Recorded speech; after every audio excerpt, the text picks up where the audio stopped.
20 मिनिटाऐवजी 5 minute बोलणार.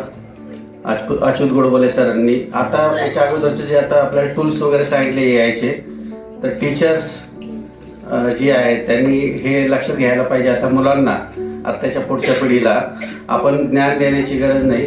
Tools कुठले वापरायचे आहे आणि ते कसे वापरायचे हे शिकवलं तरी आपलं काम होतंय आणि मुलं त्यांचे ते घेतील. अच्युत गोडबोले सरांनी सांगितलं की AI आपला आजचा जो विषय आहे ते त्यांच्या बीज भाषणामध्ये त्यांनी सांगितलं की AI मध्ये अजून इमोशन्स आलेल्या नाहीत. 15-20 वर्षांनी काय होईल ते सांगता येत नाही. तेच आत्ता वैद्य मॅडमने एक सांगितलं, AI should not be pilot, ते को पायलटच असलं पाहिजे आणि आपण स्वतः पायलट असलं पाहिजे. याच थॉटवर मी बोलतो की AI हे वापरायचं, किती वापरायचं तर ते वापरायचं किंवा गरजेचं आहे.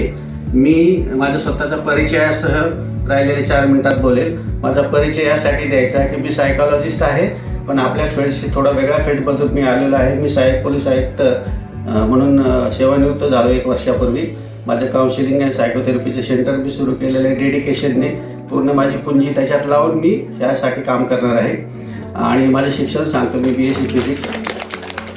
BSc physics, MSc mathematics, MA psychology, PhD in psychology, त्याच्यानंतर PG degree 1 year degree in counselling and psychotherapy. 14 research papers आहेत. तबल्यामध्ये ग्रॅज्युएट आहे. कुंभमेळ्याचा मी नाशिक शहराचा सेक्रेटरी आहे. जरी मी सेवानिवृत्त झालं तरी मला काही सोडत नाही पोलीस डिपार्टमेंट. त्याच्यानंतर मी विशेषतः सायबर क्राईम जो वाढतोय त्याच्याबद्दल सांगेन की AIचे 2 म्हणजे क्रिमिनल्स पण मेकॅनिझममध्ये आपण पण वापरतो. तर AIचे जे उपयोग आहेत, समजा फास्टर, स्मार्टर आणि चिटिंग करण्यासाठी जे क्रिमिनल्स वापरतात. आपला OTP आपण पटकन देतो आणि सेवानिवृत्तीत 2-2, 3-3 करोडची प्रॉपर्टी आपण लगेच लॉस करून बसतो. अशा अलीकडच्या काळामध्ये सगळ्या ज्या कंप्लेंट्स आहेत त्या अशा प्रकारच्या आहेत. किंवा मॉर्फिंग करून एखादा व्हिडिओ पाठवला जातो आणि वयस्कर हेडमास्टरसुद्धा त्याची अख्खी पुंजी त्या व्हिडिओमुळं एक तर भीतीपोटी किंवा ग्रेडपोटी हे सगळे ऑफेन्सेस होत असतात. पण त्याला AIमुळं आपण ते प्रिव्हेंट पण करू शकतो, डिटेक्ट पण करू शकतो. फ्रॉड प्रिव्हेन्शन एक महत्त्वाचा फायदा त्या AIमुळे होतो. आणि त्याच्यासाठी स्ट्रॉंग लॉज आणि इथिकल काही गोष्टी गाईडलाईन्स याच्यामध्ये AIसाठी आलेल्या पाहिजेत. भविष्यकाळामध्ये इमोशन जरी आल्या तरी मला असं वाटत नाही, कारण मी स्वतः पोलीस विभागामध्ये 32 वर्ष काम केलेलं आहे. 50% माझ्याकडे ज्या कंप्लेंट्स आल्या, विशेषतः महिला आणि मुलींच्या कंप्लेंट मी पाहिल्या की त्याच्यामध्ये ते सांगतात वेगळं, पण त्यांना सांगायचं वेगळं असतं. AI आपल्याला इतकं फास्ट आपल्याला ॲन्सर देते, सगळं करते, ते वापरायचं आहे.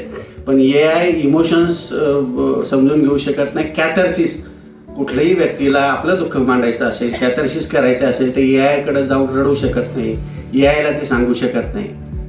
आता काल गोडबोले सरांनी सांगितलं की तुमची थेरपी वापरायची असेल तर पहिला प्रश्न विचारा, मग ते दुसरं उत्तर लगेच त्या प्रश्नाचं उत्तर देतं, नंतर शेवटी येतं आणि चला तू आरेबिटी घे.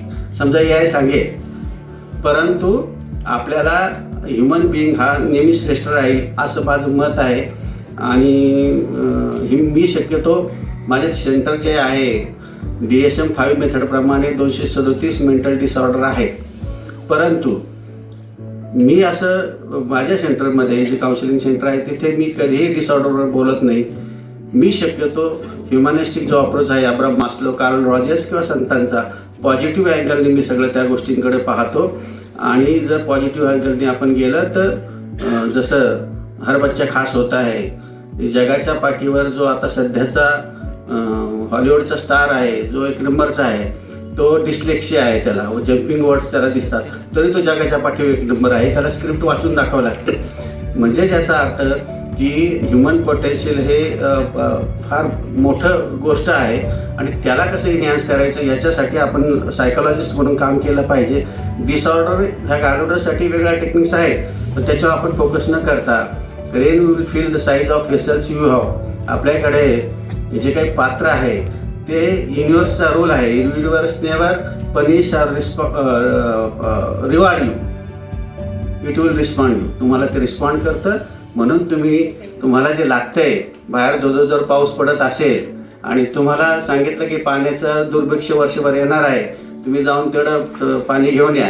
जो चमचे नेईल त्याला चमचा भर मिळेल, जो बकेट नेईल त्याला बकेट भर मिळेल, जो बॅरेल नेईल त्याला बॅरेल भर मिळेल. आणि हे युनिव्हर्सिटी देतं याच्यावर माझा ठाम विश्वास आहे.